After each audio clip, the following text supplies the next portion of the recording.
Nuestro texto para el día de hoy en la carta a los Romanos, vamos por favor allá, la carta a los Romanos, y aunque la unidad de pensamiento son los 25 versículos que leímos en la lectura durante el culto, vamos a estudiar hoy solamente sus primeros 12 versículos, los cuales vamos a leer otra vez despacio y con atención. Romanos 4, del 1 al 12. Esta es la palabra de Dios. ¿Qué pues diremos que halló Abraham nuestro padre según la carne? Porque si Abraham fue justificado por las obras, tiene de qué gloriarse, pero no para con Dios. Porque ¿qué dice la Escritura? Creyó Abraham a Dios y le fue contado por justicia. Pero al que obra, no se le cuenta el salario como gracia, sino como deuda.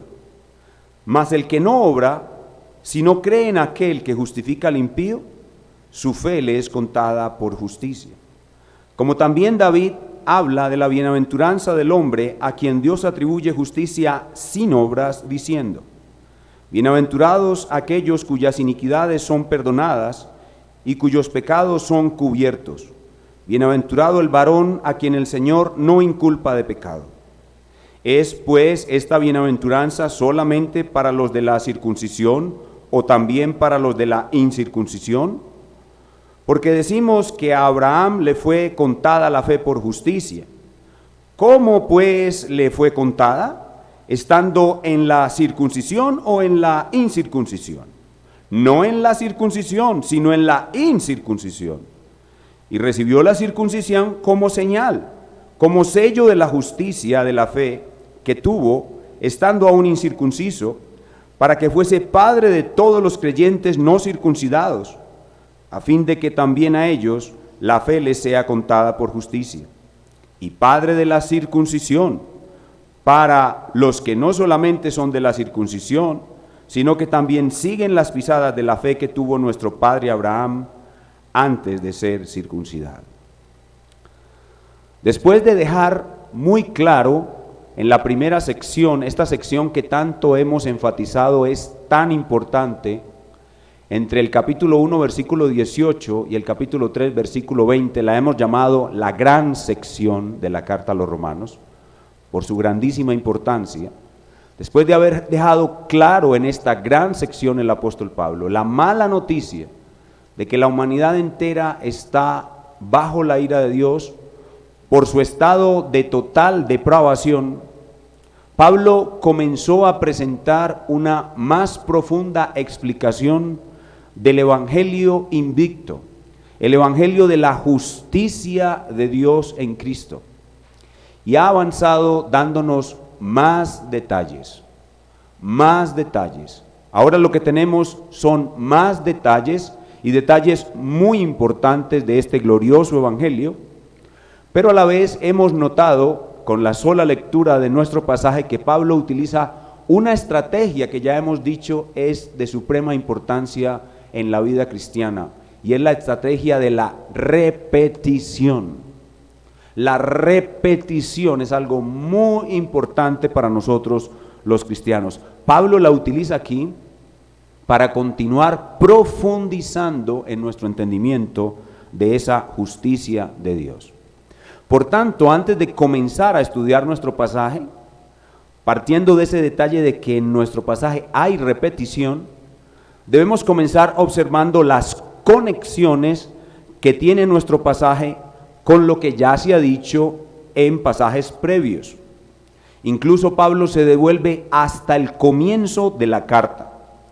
La primera conexión que nuestro pasaje tiene con el comienzo de la carta está en el capítulo 1, versículo 2. Vayan conmigo allá, por favor.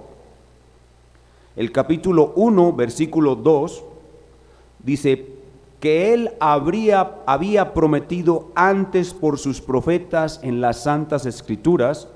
Y vean el capítulo 3, versículo 21. Pero ahora, aparte de la ley, se ha manifestado la justicia de Dios, testificada por la ley y por los profetas.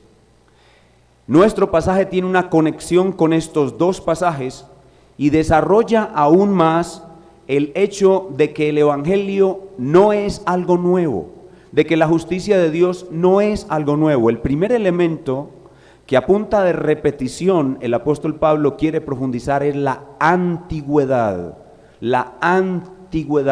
de la justicia de Dios, la antigüedad del Evangelio. Otra conexión muy importante de nuestro pasaje es el capítulo 3, versículo 28, que fue expuesto en la clase anterior. Veamos ese pasaje otra vez, por favor. Dice: concluimos pues que el hombre es justificado por fe sin las obras de la ley.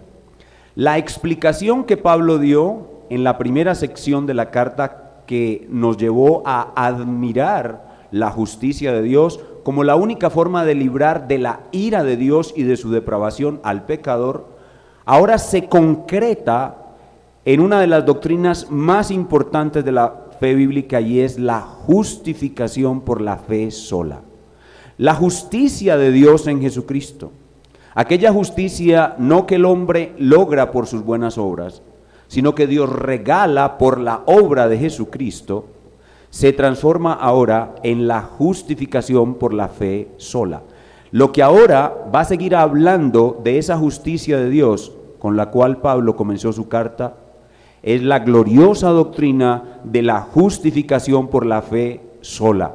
Y aquí de nuevo tenemos que mencionar al gran reformador Martín Lutero, y tal vez imaginárnoslo allá en su reclusión, cuando fue recluido por sus ayudantes, por sus benefactores, en un castillo, y estaba traduciendo la Biblia al alemán. Nos imaginamos a Lutero traduciendo este pasaje, Romanos 3:28, diciendo: concluimos pues que el hombre es justificado por fe sin las obras de la ley. Y Lutero toma su pluma y escribe en su traducción: concluimos pues que el hombre es justificado por la fe sola.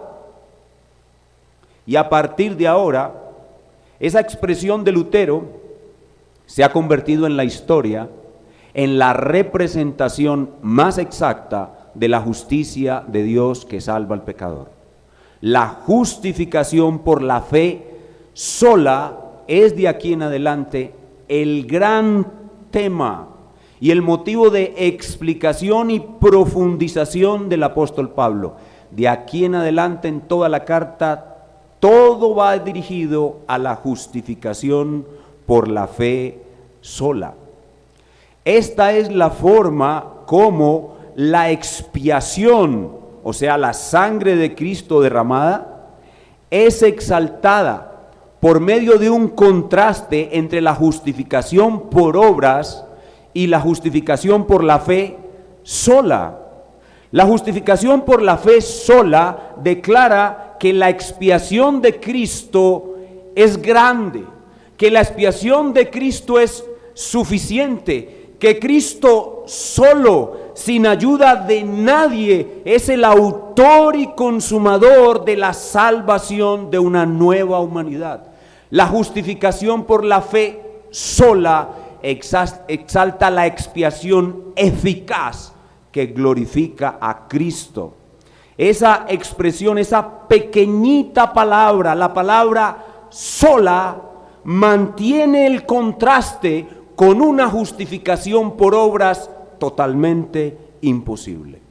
¿Recuerdan ese contraste que lo enseñamos en la clase anterior al hablar de profundidades de la justicia de Dios? Y decíamos que una de las formas didácticas más especiales que Pablo está usando para enseñarnos que la justicia de Dios es la justificación por la fe sola, haciendo un contraste entre la justificación por obras y la justificación por fe. ¿Recuerdan ese contraste? Bien, de aquí en adelante el contraste se va a mantener a lo largo de toda la carta a través de esa expresión, la justificación por la fe sola.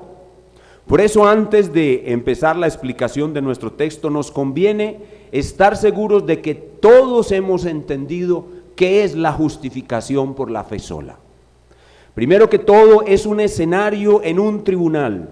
Estamos delante del tribunal de Dios. Dios es nuestro juez. A un lado de nosotros está el fiscal que nos acusa y con razón por todos nuestros pecados, la ley de Dios, el gran acusador que muestra nuestra culpabilidad. Pero al otro lado tenemos a nuestro abogado defensor, el Señor Jesucristo.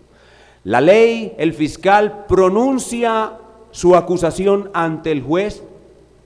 El juez nos observa a nosotros y exactamente comprueba que lo que el fiscal está imputándonos como acusación es verdad.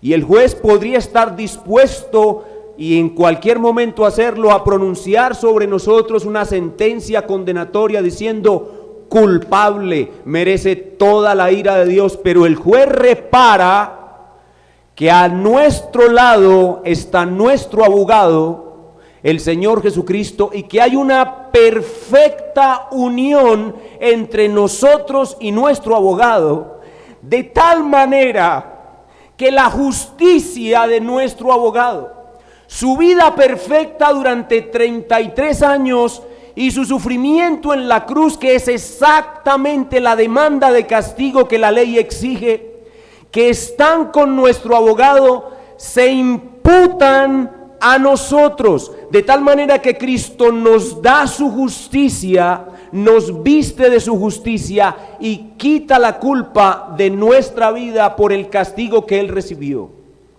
Ante esa observación increíble, el juez no tiene otra opción que decir: mi justicia está satisfecha y el pecador culpable ahora es declarado absuelto. No culpable, no puedo condenarlo simplemente porque la obra del abogado fue perfecta en favor del culpable. Y el juez pronuncia su veredicto. El veredicto es absuelto, el veredicto es justificado. Cuando un juez pronuncia un veredicto solo tiene dos opciones: culpable o justificado. Así que el juez pronuncia su veredicto y nos declara justificados. No significa que ya no seamos pecadores, seguimos siendo pecadores. Es una sentencia judicial, un acto legislativo. Como decíamos en otra ocasión, es una declaración escrita ante un tribunal eterno de que nosotros no podemos ser culpados porque la unión que tenemos con Cristo nos ha hecho no culpables. Eso es la justificación por la fe sola. Si lo entendemos bien, lo que enseña de aquí en adelante la carta a los romanos será profundidad del verdadero evangelio para nosotros. Pero nuestro texto no solamente se correlaciona con el 3:28, que es la justificación por la fe sola, sino con el 3:29 y 30. Estamos tan solo introduciendo la exposición y observando que en nuestra exposición hay mucha repetición y por tanto tenemos que observar con qué pasajes está conectada esa repetición. Y el 3:29 y 30 es ese otro pasaje que produce repetición. Dice el 3:29: ¿es Dios solamente Dios de los judíos? ¿No es también Dios de los gentiles? Ciertamente también de los gentiles, porque Dios es uno y Él justificará por la fe a los de la circuncisión y por medio de la fe a los de la incircuncisión. Y aquí Pablo toma el tema ya no de la antigüedad del evangelio. El evangelio es antiguo, está en la ley, está en los profetas, y mencionó a Habacuc en el 1:17. Ya citamos la conexión con antigüedad, pero aquí Pablo retoma la conexión con universalidad.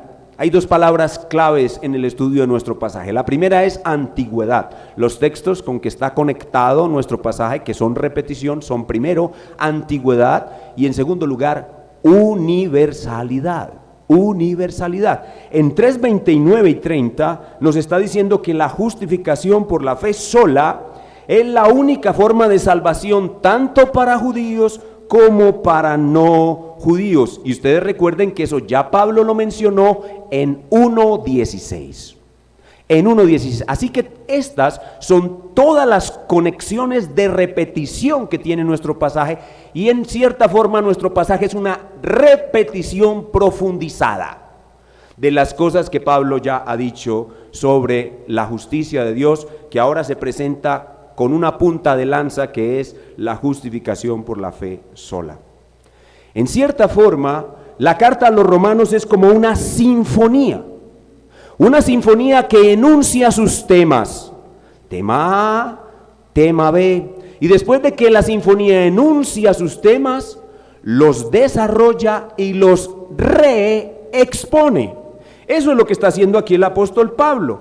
El apóstol Pablo está haciendo reexposiciones más profundas de los temas que ya había anunciado en la carta. Con todo eso en mente podemos definir cuál es entonces el tema completo de nuestro pasaje. El tema completo de nuestro pasaje es la justificación por la fe sola, su presencia en el Antiguo Testamento y su accionar en todas las naciones y en todas las épocas. En palabras más sencillas, la justificación por la fe sola, su antigüedad y su universalidad. La justificación por la fe sola, su antigüedad y su universalidad.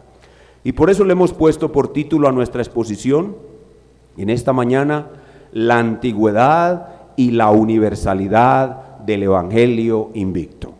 La antigüedad y la universalidad del Evangelio invicto. Y esas son las dos cosas que hay en nuestro pasaje y que desarrollaremos esta mañana.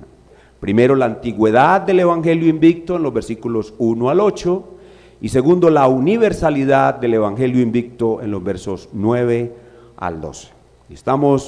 Siempre tenemos una ubicación cronológica, lo cual llamamos la máquina del tiempo. Estamos en la máquina del tiempo en el siglo I, pero este Evangelio es para todos los siglos, para nosotros también en el siglo XXI.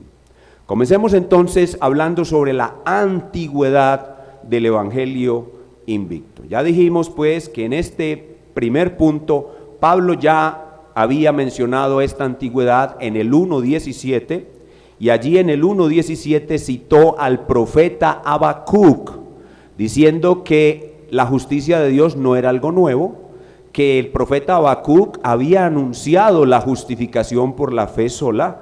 Pero ahora Pablo toma otros dos personajes bíblicos muy importantes para profundizar en este tema de la antigüedad del Evangelio invicto, y toma a dos personajes mucho más destacados que Habacuc, que son Abraham, el más destacado, y el gran rey David. Y partiendo de esos dos personajes muy importantes, fortalece el concepto de la antigüedad de la justificación por la fe sola. Veamos en los versículos 1 y 2 el caso de Abraham. Primero Abraham, porque Abraham es el más importante de los representantes de la justificación por la fe sola en la antigüedad.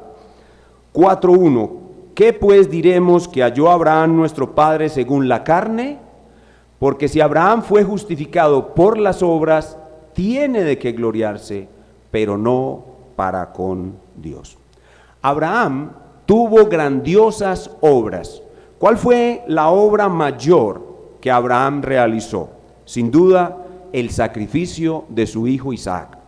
Pero nuestro texto nos lleva a preguntarnos, ¿qué halló Abraham aún con el sacrificio de Isaac? Es decir, ¿qué obtuvo de esta buena obra? ¿Logró la justificación por ella o por las otras buenas obras que hizo? Esa expresión, ¿qué halló?, nos lleva a pensar en eso. ¿Qué halló Abraham? ¿Halló la justificación? Y la respuesta es no, no la halló. No halló Abraham la justificación por las obras. Entonces Abraham no tiene de qué gloriarse. Nuestro texto luego nos coloca ante esa posibilidad. ¿Tiene de qué gloriarse Abraham? Sí, pero para con otros hombres. Si comparamos a Abraham con otros hombres, él tiene de qué gloriarse. Pero si presentamos las buenas obras de Abraham, incluido el sacrificio de Isaac, delante de Dios, Abraham no tiene nada de qué gloriarse. Esa obra magnífica que Abraham hizo no lo justifica, no puede justificarlo. Dice el texto, tiene de qué gloriarse, pero no para con Dios. Al final del verso 2, tiene de qué gloriarse, pero no para con Dios. Entonces aquí lo que Pablo está haciendo es manteniendo el contraste entre la justificación por obras y la justificación por fe, dejando otra vez totalmente descalificada la justificación por obras, mostrando el máximo exponente de una posible justificación por obras y dejando las obras de ese máximo exponente de una justificación por obras totalmente descalificada. Es como si Pablo nos estuviera diciendo aquí, ¿podría alguno de ustedes hacer más grandes obras que Abraham? Y la respuesta obvia es no, y eso nos lleva a la conclusión, entonces no insistan en que la justificación por obras es posible, porque ni siquiera el mayor exponente de unas buenas obras logró la justificación de esa manera. Y lo que Pablo introduce en los versículos 1 y 2 lo va a probar con la Biblia, es decir, le va a dar un sustento escritural a lo que dijo, y va a citar Génesis capítulo 15 versículo 6 en el verso 3 de nuestro pasaje. Vean conmigo el verso 3. Porque ¿qué dice la Escritura? Creyó Abraham a Dios y le fue contado por justicia. Hablando de la justificación de Abraham, la Escritura dice, creyó Abraham a Dios. ¿Y qué fue lo que Abraham creyó a Dios? Abraham no solamente creyó que Dios le daría un hijo y que de ese hijo vendría el Mesías, sino que Abraham creyó que el Mesías realizaría expiación en su favor, así como los corderos que Abraham sacrificaba. Abraham entendió que el Mesías realizaría expiación en su favor y le daría por esa expiación una justificación por la fe sola. Y por eso Juan capítulo 8 versículo 56 nos dice que Abraham vio el día de Cristo y se gozó. O sea que nuestro padre Abraham entendió perfectamente que la justificación es por la fe sola. Y aquí vemos que no solamente Habacuc, sino alguien más atrás, más antiguo que Habacuc y más importante que Habacuc, Abraham, habló y entendió que la justificación es por la fe sola. Y ahora, después de este caso de Abraham, repite el contraste entre las dos justicias de otra manera. Recuerden que esta es una sección de repeticiones. Entonces, aquel contraste entre las dos justicias lo repite una vez más. Vean conmigo los versos 4 y 5. Pero al que obra, no se le cuenta el salario como gracia, sino como deuda. Mas al que no obra, si no cree en aquel que justifica al impío, su fe le es contada por justicia. Esta es una repetición más del contraste que ya presentó en el capítulo 3, del 21 al 26. Es otra vez el contraste. Y el contraste así explicado, aquí explicado, lo podemos resumir así. ¿Qué recibe el que trata de justificarse por obras? ¿Qué recibe el hombre que trata de justificarse por obras? Absolutamente nada. Lo único que recibe es deuda. Dice, pero el que obra no se le cuenta el salario como gracia, sino como deuda. En cambio, ¿qué recibe el que renuncia a tratar de justificarse por obras y cree en la expiación de Cristo como lo hizo Abraham? Es justificado por la imputación de la justicia de Cristo. Aquí hay una palabra que es introducida dentro de esas profundidades del Evangelio Invicto. Recuerden que estamos hablando sobre eso, profundidades del Evangelio Invicto. Hemos aprendido muchas cosas de este Evangelio. Hemos aprendido sobre propiciación, hemos aprendido sobre redención, hemos aprendido justificación. Y ahora vamos a aprender otra palabra técnica muy importante, que es otra profundidad de este Evangelio Invicto, y es la palabra imputación. La palabra imputación, que está aquí en nuestro texto. Dice, la palabra es la palabra contada, en el verso 3. Dice, porque, ¿qué dice la Escritura? Creyó Abraham a Dios y le fue contado por justicia. Y en el verso 4, pero al que obra no se le cuenta, ahí está la misma palabra, el salario como gracia, sino como deuda. Y en el verso 5, más el que no obra, sino que cree en aquel que justifica al impío, su fe le es contada. Noten la triple repetición de la palabra contada. Sin duda, esta es una introducción de algo muy profundo del apóstol a la doctrina del evangelio de la justicia de Dios, de la justificación por la fe sola. La palabra contada es una palabra muy importante. Es un término que tiene que ver con contabilidad, contar, contaduría, contabilidad, y es cuando alguien le deposita en la cuenta de otro algo que le regala gratuitamente. Contada o imputada también significa acreditada. Es algo que yo no tengo, pero que alguien tiene y me la imputa, me la consigna, me la cuenta, me la acredita, me la endosa a mi favor. Eso es lo que significa contada. Y lo que Pablo nos está diciendo aquí es que la justicia de Cristo le es imputada al que renuncia como Abraham a justificarse por las obras y cree en Jesucristo. Toda la justicia de Cristo le es contada, le es imputada, le es acreditada a su favor. Y por eso es que el juez justo de toda la tierra puede declarar no culpable a un pecador culpable, porque esta imputación satisface perfectamente su justicia. Así que de esta manera, en los versos 4 y 5, el versículo 5 tal vez es uno de los versículos más importantes de la Biblia, junto con el 3:28. El 3:28 explica que la justicia de Dios es justificación por la fe sola. Y el 4:5 explica que la justificación por la fe sola es posible gracias a la imputación. Si no se entiende así, no se entiende verdaderamente la profundidad del evangelio. Otra vez, justicia de Dios en Cristo nos lleva a justificación por la fe sola. Justificación por la fe sola nos lleva a imputación. Si tenemos ese orden de ideas en nuestra mente, entonces estamos entendiendo las profundidades del evangelio. Muy bien, eso nos deja el análisis de la vida de Abraham. Magnífico, ¿no les parece? La vida de Abraham es profunda y de allí las profundidades que podemos recibir hoy en la explicación del evangelio. Pero Pablo no se contenta con este grandísimo patriarca que es Abraham, sino que introduce otro patriarca para reforzar aún más su doctrina de la justificación por la fe sola, y toma el ejemplo de David en los versículos 6 al 8. Leámoslo de nuevo.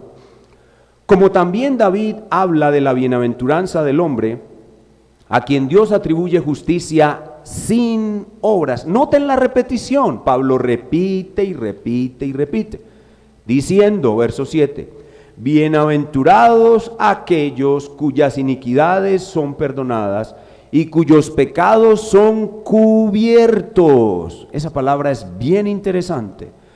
8, bienaventurado el varón a quien el Señor no inculpa. Esa palabra también es muy interesante y las dos hablan de justificación.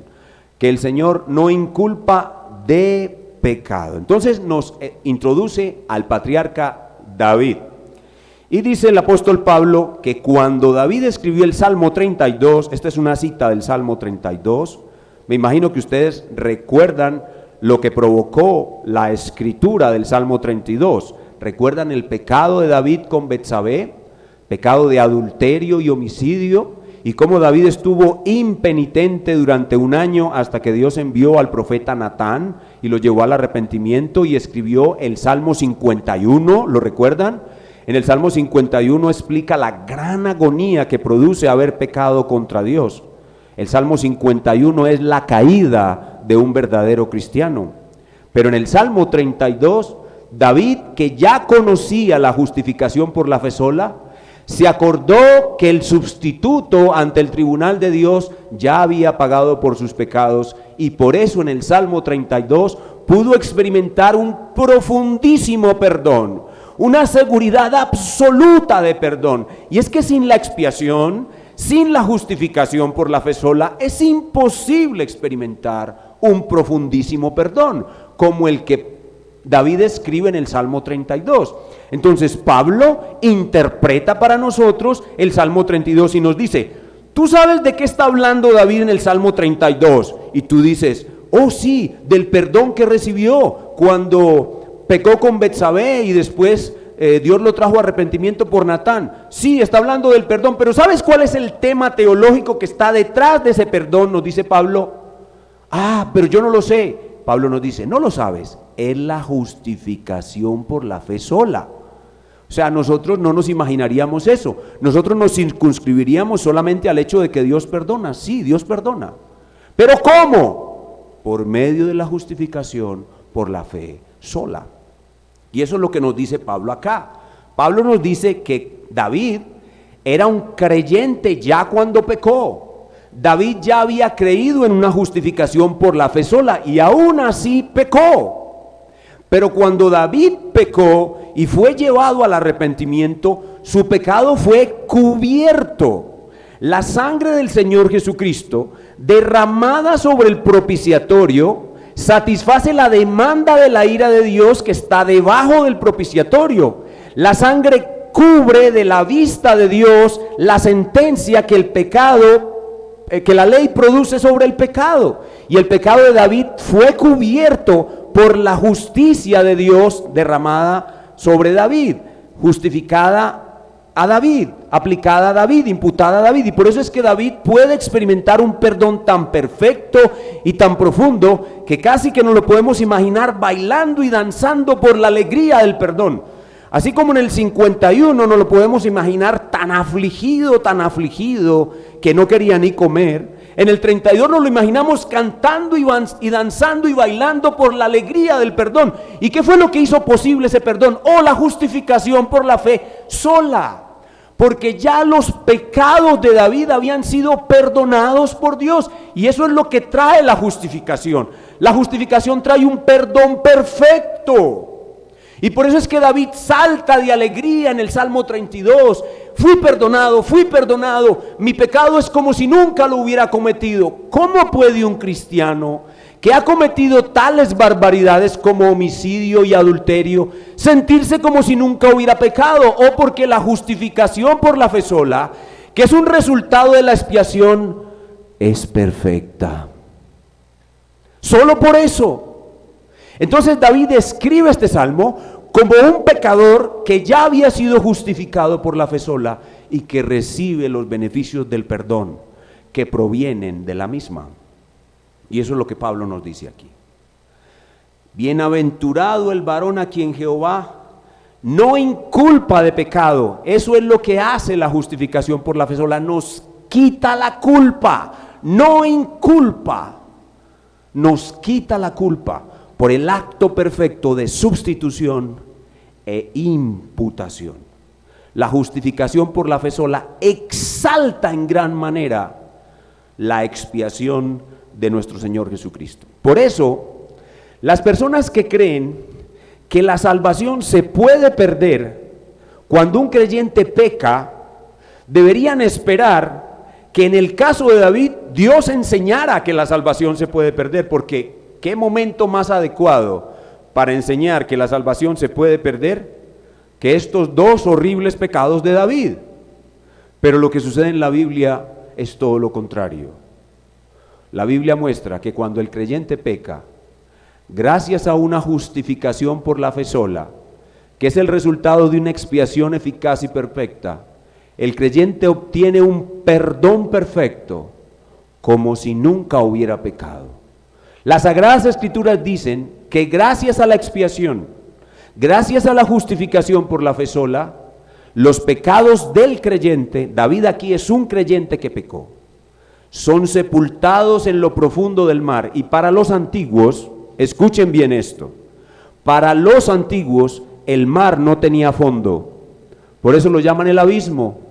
Así que los pecados del creyente, gracias a la justificación por la fe sola, como lo experimentó David, descienden y descienden y descienden y descienden y descienden en un abismo sin fin, totalmente lejos de la vista de Dios. Y en otro lugar la Escritura dice que los pecados de aquellos que hemos sido justificados por la fe sola están tan alejados de la vista de Dios como está alejado el oriente del occidente. La pregunta allí en un lenguaje fenomenológico es: ¿podría alguna vez el oriente y el occidente juntarse? La respuesta es nunca. ¿Cómo pueden el oriente y el occidente juntarse? Bueno, eso mismo quiere decir la justificación por la fe sola para nuestro pecado. Que nuestro pecado fue quitado de la vista de Dios, que nunca se van a poder volver a encontrar. Nuestro pecado y la vista de Dios. ¿Qué les parece? ¿No es una razón para saltar de alegría? Y por eso el Salmo 32 es un salmo de gran alegría, porque el rey David también entendió la justificación por la fe sola, y eso fue lo que lo hizo escribir ese maravilloso salmo. Muy bien, y todo esto, recuérdenlo, está dado solo para exaltar la expiación de nuestro Señor Jesucristo, y que se sepa que nadie por sus obras puede deshacerse de uno solo de sus pecados. En el caso de Abraham vimos que nadie por sus obras podrá jamás justificarse ante Dios. Pero en el caso de David aprendemos que nadie por sus obras podrá deshacerse de uno solo de sus pecados. Pero aquel que cree, al que justifica al impío, aquel que cree en la expiación, todos sus pecados serán borrados, echados en un abismo sin fin y separados de la vista de Dios, tan separados como estarán eternamente el oriente del occidente. Muy bien, esto es lo que tiene que ver con la antigüedad del Evangelio invicto en estos dos grandes patriarcas, Abraham y David. Ahora veamos la universalidad del Evangelio invicto. Y retoma el protagonista. El protagonista de nuestro pasaje es Abraham. Comienza con Abraham, pasa a David y regresa a Abraham. Es una estructura A, B, A. Comienza con Abraham, pasa a David y regresa a Abraham. Y regresa a Abraham para hablarnos de la universalidad del Evangelio invicto. Y nos muestra de Abraham tres facetas. Muestra de Abraham tres facetas para hablarnos de la universalidad del Evangelio invicto. Nos habla de Abraham el incircunciso, Abraham el circunciso y Abraham el padre de todas las naciones. Abraham el incircunciso, Abraham el circunciso y Abraham el padre de todos. Y comienza con una declaración general de la acción de la justificación por la fe sola en todas las naciones. Vean conmigo la primera declaración del verso 9. Dice: es pues esta bienaventuranza solamente para los de la circuncisión. Esa primera declaración nos pone en expectativa. Obviamente la justificación por la fe sola es para los de la circuncisión, porque fue la forma de salvación para Abraham, pero inmediatamente la atribuye también a los que no son descendencia física de Abraham, al incircunciso, y lo hace mostrándonos que Abraham, cuando fue justificado, era un incircunciso. O sea que la primera parte de esta sección es hablarnos del Abraham incircunciso, versos 9, B y 10. O también para los de la circuncisión, porque decimos que a Abraham le fue contada la fe por justicia. ¿Cómo pues le fue contada? ¿Estando en la circuncisión o en la incircuncisión? No en la circuncisión, sino en la incircuncisión. Entonces vean de nuevo a Abraham el incircunciso. ¿Qué ocurrió primero en Abraham? ¿La justificación o la circuncisión? Basta que usted lea la Biblia y se va a dar cuenta del orden de lo que ocurrió en Abraham. Génesis capítulo 12 es el llamamiento de Abraham. Génesis capítulo 15 es el pacto de Dios con Abraham, y cuando Dios le da la promesa a Abraham, Abraham cree la promesa y ahí es justificado por la fe sola. Y en en Génesis 17 es que le da la circuncisión. Entonces en Abraham es primero llamamiento, luego justificación y luego circuncisión.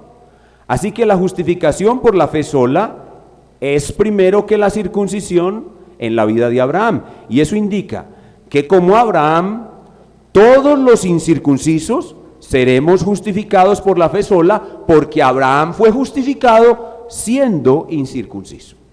Pero ahora, para repetir lo que ya había dicho, muestra que también los que han sido circuncidados se salvarán por la justificación por la fe sola y no por la circuncisión. Y por eso ahora nos habla de Abraham el circunciso. Versículo 11.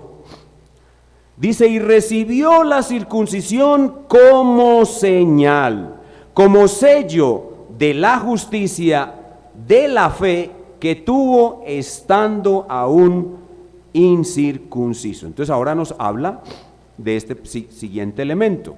La circuncisión en Abraham es un símbolo visible de lo que ocurrió en su corazón, de su regeneración. Fue quitado su pecado y fue cubierto con la justicia de Cristo. Y de esa manera también serán salvados los judíos, no por la circuncisión que reciben al 8º día, sino por la regeneración como Abraham. Y la circuncisión que los judíos recibieron al 8º día siendo bebés, llega a convertirse en un símbolo de lo que ocurrió en su corazón, si es que ocurre en ellos la regeneración. En otras palabras, los judíos que serán salvados, se salvarán en un orden diferente al de su patriarca Abraham.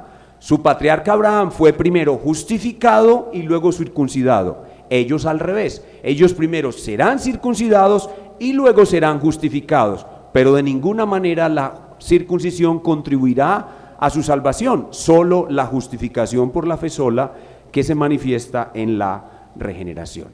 Y así, habiendo mostrado que Abraham fue justificado siendo incircunciso y luego se le dio la circuncisión como señal, de esa manera Abraham se convierte en el padre en la fe de los incircuncisos que son regenerados como él y el padre de los circuncisos de Israel que son regenerados como él.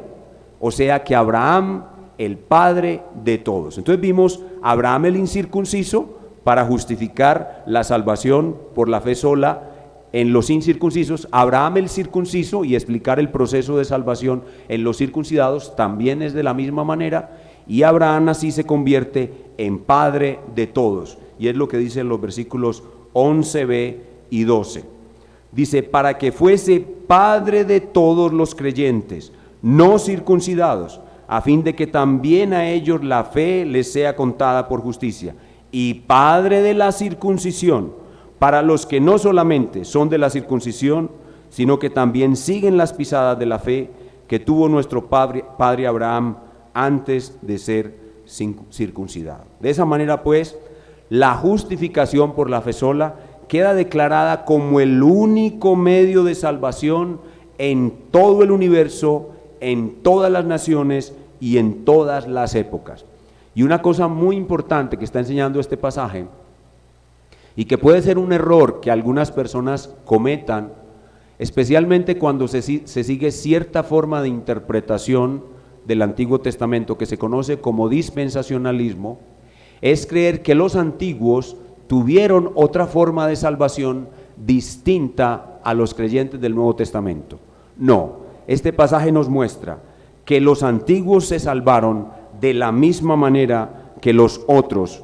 El énfasis de nuestro texto es que desde la antigüedad todos, absolutamente todos, hasta el último día de la historia de la humanidad, serán salvados de la misma manera. Solo hay una forma: la justicia de Dios, la justificación por la fe sola, la imputación de la justicia de Cristo y el perdón de los pecados por su obra de expiación. Concluimos pues que la justificación por la fe sola es el plan eterno de Dios, que fue enseñada y aplicada desde lo más antiguo del Antiguo Testamento, que no es nada nuevo y es el único método universal para todas las naciones y todas las épocas, para todo pecador llegar a ser salvado. Como dice el propio Pablo, dice el apóstol Pedro, en Hechos capítulo 4, versículo 12, porque no hay otro nombre bajo el cielo en que podamos ser salvos. En ningún otro hay salvación, sino en Cristo, porque no hay otro nombre bajo el cielo en que podamos ser salvos, sino en el nombre de Cristo el Señor, en su expiación, en la justificación por la fe sola. Todo esto es para exaltar a Cristo, que la expiación de Cristo es la única forma de alcanzar salvación. Y para aplicar nuestro pasaje a nosotros el día de hoy, este pasaje nos recuerda la grande lucha en que estamos y estaremos hasta el final de nuestra vida. Nosotros, que hoy hemos recibido la verdad, tenemos el deber de proclamarla. Pero cuando les digamos a las personas acerca de una salvación por gracia, por medio de Cristo, por medio de la fe sola, vamos a encontrar una barrera enorme, porque en el corazón de todos los seres humanos está una sola cosa: la justificación por obras. Hermanos, nuestra lucha será titánica. No podremos persuadir a nadie de la idea grabada en su corazón de que pueden justificarse por obras. El hombre nace con una justificación por obras. Sus religiones le aumentan la idea de una justificación por obras. Así que cuando les llegamos con el Evangelio de Cristo y les hablamos de una salvación por gracia, de una justificación por la fe sola, vamos a estrellarnos contra una pared, contra un muro demasiado fuerte, y no podremos derribarlo. La mayoría de las personas que vamos a compartir el Evangelio con ellas son moralistas arraigados en una justificación por obras. ¿Qué podremos hacer para ayudarlos? Solo podremos ayudarlos si oramos por ellos. Necesitamos orar por aquellas personas a quienes les vamos a hablar de una justificación por la fe sola. Solo nuestra oración en favor de ellos puede derribar esa muralla de una justificación por obras.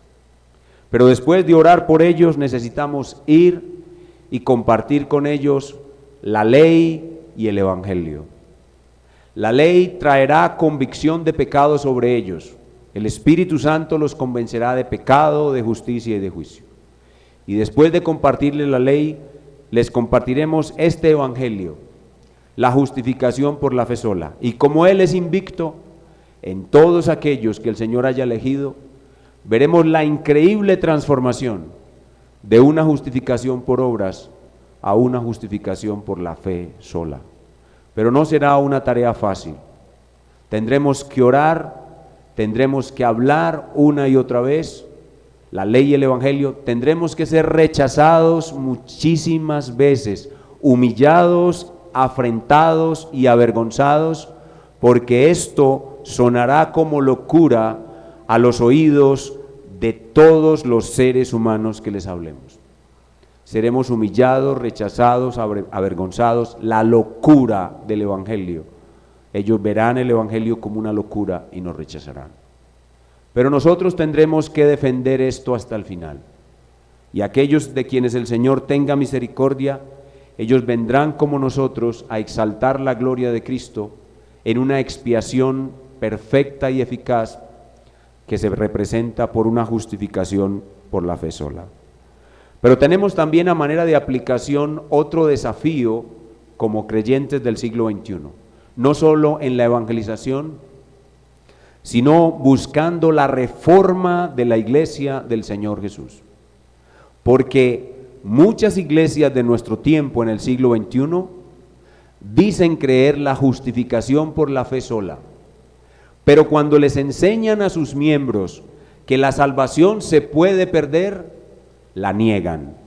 Si uno dice que cree en la justificación por la fe sola, pero luego afirma, añade, que la salvación se puede perder, está entrando en una incongruencia bíblico-teológica que muestra que esa persona no entiende la expiación, no entiende la obra de Cristo, no sabe qué es ser justificado, no lo entiende, no entiende qué es la propiciación, No lo entiende.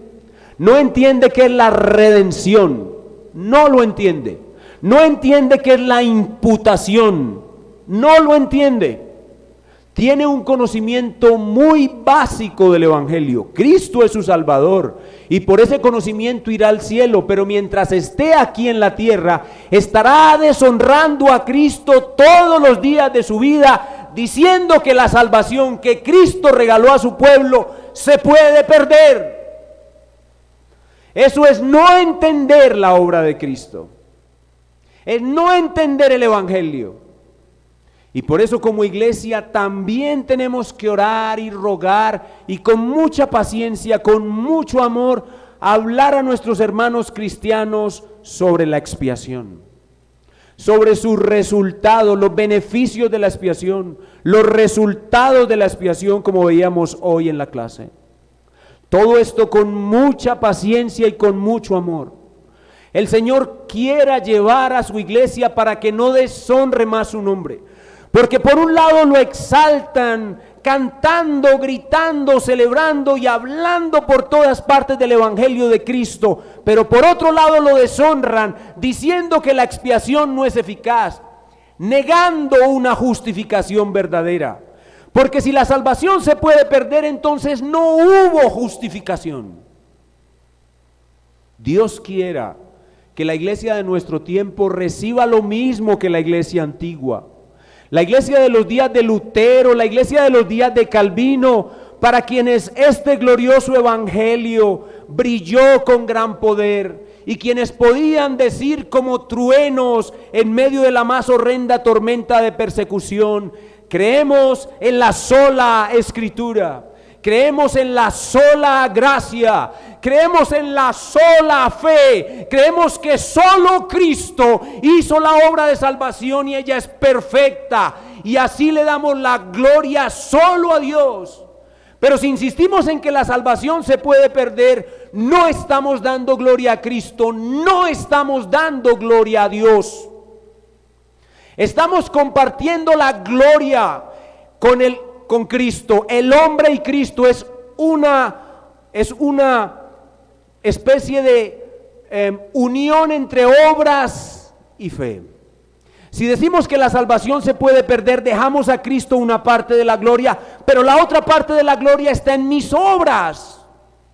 Si yo con mis obras conservo mi salvación, entonces mi salvación no es de Cristo, sino de Cristo y mía.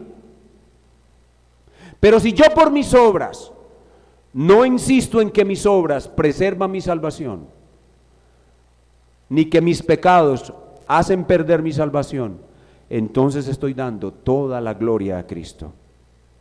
Oh, que Dios ilumine a su pueblo para que su pueblo crea tan glorioso evangelio. Y finalmente, si aquí hay alguna persona que no ha entregado su vida a Cristo, amigo, necesito decirte dos cosas antes de terminar. Primero, que los pecados que ya cometiste no puedes deshacerlos con ninguna buena obra. Y segundo, que necesitas un registro perfecto de obediencia para poder presentarte ante el tribunal de Dios y salir bien librado. Y tú no tienes ni lo uno ni lo otro. Y lo peor, no sabes dónde puedes encontrarlo, pero nosotros podemos decirte dónde puedes encontrarlo. Si vienes a Cristo, Cristo deshace tu pecado, y si vienes a Cristo, Cristo te da el registro perfecto de su obediencia para que la presentes como tuya delante del tribunal de Dios. ¿Rechazarás esa magnífica oferta? ¿Rechazarás la posibilidad de que tus pecados sean deshechos y pasen a la inexistencia? ¿Desaprovecharás la oportunidad de tener un registro de conducta perfecta por toda la eternidad, gratuito, solo por creer en el Nazareno que murió en una cruz y resucitó de los muertos y que todo el mundo ha escuchado de él? ¿Lo rechazarás aún? No lo rechaces, amigo, porque de lo contrario, la ira de Dios vendrá plena sobre ti. Solo la expiación de Cristo, solo una justificación por la fe sola, libra al hombre de la ira de Dios. Que Dios ilumine tu alma y te dé su preciosa salvación. Terminemos en oración. Espíritu Santo del Dios Trino, te damos gracias por el Evangelio de Jesucristo. Nada hay más perfecto, eficaz, poderoso y sabio que la expiación.